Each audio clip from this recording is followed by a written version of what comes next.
안녕하세요. 10월 18일 금요일 큐티 가이드 시작하겠습니다. 오늘 말씀은 아비멜렉 후에 이스라엘이 어떻게 되었는지 보여주는 그런 장면들이에요.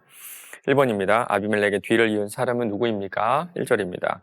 아비멜렉의 뒤를 이어서 이사갈 사람 도도의 손자 부하의 아들 돌라가 일어나서 이스라엘을 구원하니라. 그가 에브람 산지 3일에 거주하면서. 기드온의 전쟁 이후에 그 아비멜렉의 뒤를 잇죠. 그러나 그의 악행이 벌어지게 되고 아비멜렉은 죽고 맙니다. 그 다음에 돌라라는 사람이 사사가 되는데 이 사람은 도도의 손자 부하의 아들이었다고 기록되어 있습니다. 이렇게 성경에 3대가 이 사사기에 기록되는 경우는 거의 없는데 아마도 이 돌라의 집안이 좋지 않았을까라고 추측해 볼 수가 있어요. 그런데 이 돌라라는 이름의 뜻이 뭔지 아십니까? 지렁입니다. 지렁이 좀 특이하죠. 아비멜렉 이후에 이스라엘은 혼란에 빠졌을 거라고 추측해 볼 수가 있는데요. 이때 돌라가 이스라엘의 혼란을 정리했고 그 이후에 23년간의 평안을 누리게 됩니다. 누가 이 일을 행했나요? 지렁입니다. 지렁이. 지렁이는 우리가 볼 때 좀 징그럽지만 실제로는 땅을 비옥하게 하는 그런 역할을 한다고 하잖아요. 흙을 섞어가지고. 오늘 돌라도 보면 지렁이가 이 돌라가 무엇을 했는지 나오질 않아요. 마치 지렁이처럼요. 그러나 보이지 않지만 이스라엘을 위해서 조용히 그 땅 밑에서 물 밑에서 쓰임을 받지 않았을까라고 추측해 볼 수가 있습니다. 2번입니다. 돌라가 죽자 누가 사사가 됩니까? 3절입니다. 그 후에 길르앗 사람 야일이 일어나서 22년 동안 이스라엘의 사사가 되니라. 이번에는 길르앗 사람 야일이 사사가 되죠. 조금 이따 등장하는 입다 또한 길르앗 사람인데요. 이 둘의 통치가 좀 대조적인 것을 볼 수가 있어요. 입다가 통치하던 시기에는 갈등도 많았고 혼란도 참 많았는데 이 같은 지역 출신이었던 야일은 22년간의 평안을 이스라엘에게 선물해 줬습니다. 야일에게는 30명의 아들이 있었고 그들은 어린 낙이 30을 타면서 30개의 성읍을 가지고 있었다고 하죠. 이것은요, 그의 통치 기간 동안에 이스라엘 전체가 좀 평안했다, 부요했다라는 것을 보여주고 있어요. 그러나 그가 죽자마자 이스라엘 백성 전체가 하나님을 향해 등을 돌리게 됩니다. 풍요로운 삶이 꼭 좋은 것만 같진 않아요. 3번입니다. 이스라엘 자손이 여호와의 목전에 무엇을 행합니까? 6절입니다. 이스라엘 자손이 다시 여호와의 목전에 악을 행하여 바알과 아스테롯과 아람의 신들과 시돈의 신들과 모압의 신들과 암못 자손의 신들과 블레셋 사람들의 신들을 섬기고 여호와를 버리고 그를 섬기지 아니하므로 무려 45년간의 평안이 여기서 끝나버리고 마는데요. 이스라엘 사람들이 다시 하나님을 배반하죠. 지금까지 사사를 세워보면 7명이거든요. 7명 10장까지. 그런 6절 보니까 이들이 섬긴 신이 지금 몇 명입니까? 7가지 신을 섬기고 있어요. 7명의 사사를 통해서 계속적으로 끊임없이 우상 숭배하자라고 말씀하셨는데 그 모든 것이 헛수고다, 아무런 소용이 없었다라는 것을 7개의 우상을 통해 보여주고 있는 것 같습니다. 아주 그 옛날에 이스라엘 백성들은 신의 산에서 하나님과 언약을 맺죠. 나는 너희의 하나님이 되고 너희는 나의 백성이 되리라. 그렇지 않으면 내가 벌하겠다 말씀하셨는데 그때 언약을 지키지 않았을 때 받기로 했었던 그 벌을 받게 됩니다. 7절 보면요. 특별히 하나님의 감정이 드러나요. 그렇죠. 진노했다라는 그런 모습이 드러나는데요.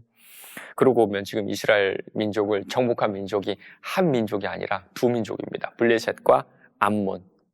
하나님의 진노가 상상 이상이었다는 것을 보여주고 있어요. 4번입니다. 이스라엘이 45년 동안의 평온에도 하나님을 버리고 우상을 섬긴 이유가 무엇인지 묵상해 봅시다. 전 이런 생각이 들어요. 평안함이 문제였다. 우리도 좀 그렇죠. 우리도 평안이 죄를 불러오는 것 같아요. 평안이 나태함과 게으름을 낳는 것 같다는 생각이 들거든요. 그러고 보면 우리 안에 있는 그 아담으로부터 내려온 그 악성이 여기서 또 분명히 드러나는 것 같습니다. 평안하게 되면 감사하고 찬양하는 것보다 하나님을 좀 멀리하게 되고 내 삶의 주인의 자리로 내가 슬금슬금 올라가는 모습을 우리가 볼 수가 있죠. 역사가 이 사실을 볼 수 있어요. 평안함을 경험하는 나라는요, 결국에 하나님 버리게 됩니다. 유럽이 그랬죠. 북미 지역이 그랬고, 지금 우리나라가 지금 그 모습을 따라가고 있어요. 혹시 지금 인생에 아무런 문제 없이 평안함을 경험하고 계십니까? 그렇다면 여러분의 인생의 가장 큰 위기가 바로 지금일 거예요. 지금일 거예요.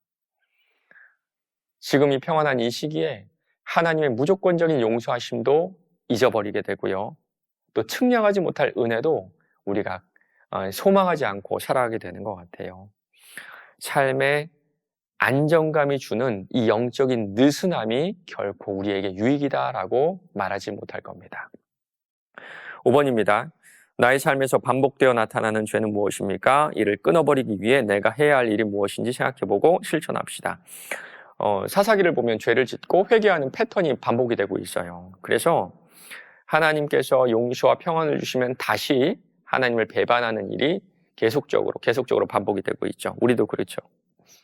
죄의 패턴이 계속 반복되고 있어요. 특별히 우리가 100가지 죄, 1000가지 죄를 짓는 것이 아니라 생각해보면 한 가지 죄, 2가지 죄가 우리를 계속적으로 괴롭히고 있다는 것을 알 수가 있어요. 하나님께서 그 죄를 끊게 하실 때가 있는데 제 경우를 돌아보면 그때가 참 힘들었던 것 같아요. 참 아팠던 것 같아요. 정말 다시는 그렇게 하지 못할 정도로 매를 드셔서 그 죄를 좀 끊어버리게 하셨던 그런 기억이 있거든요. 그래서 지금은 제 스스로 저를 좀 점검하게 돼요. 내가 끊지 못하는 죄가 무엇이 있을까? 내가 계속적으로 반복하는 죄가 무엇이 있을까? 그리고 이렇게 하나님께서 매를 심하게 때리셔가지고 죄를 끊게 하신 경우도 있는데 저는 좀 다르게 이 죄를 끊었던 경험이 있어요. 정말 바쁘고 힘들지 않아요. 정말 내가 주님 주신 사명을 감당하면 그 죄를 지을 여력조차 없다는 것을 경험을 했습니다. 우리가 그 주님 주신 일에 몰두할 때 그 죄에서 좀 멀어지게 되거든요. 혹시 여러분 반복적으로 죄를 짓고 있나요? 반복적인 죄, 반복적으로 끊어내지 못한 죄가 있나요? 우리가 끊어내기 위한 기도를 함과 동시에 내게 주신 사역들, 봉사들, 그 사명들에 한번 몰두해 보시기 바랍니다. 죄도 시간과 마음에 여유가 있어야 지을 수가 있어요. 내게 주신 사명을 향해서 끊임없이 달려나갈 때 내가 끊지 못했던 그 죄들이 알아서 이렇게 떨어져 나가는 것을 경험하게 되실 겁니다. 오늘 하루도 내 자신을 돌아보며 사명을 향해 뛰어나가시는 저와 여러분 되시길 바랍니다.